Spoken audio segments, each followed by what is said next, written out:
সুপ্রিয় বন্ধুরা,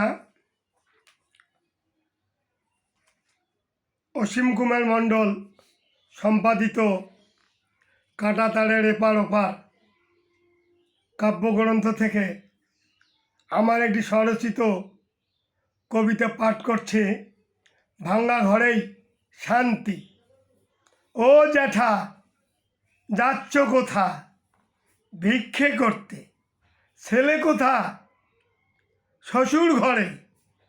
লয় না খোঁজ, কপালের দোষ। হাতে কি? ভিক্ষার ঝুলি। জ্যাঠানি আছে, পটল তুলেছে। কে রাধে নিজে নিজে?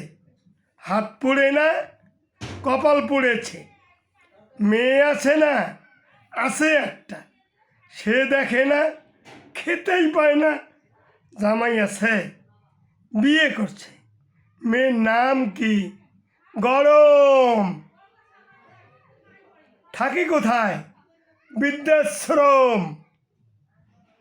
তুমিও যাও, শরম করে। শান্তি কোথায়? ভাঙ্গা ঘরে।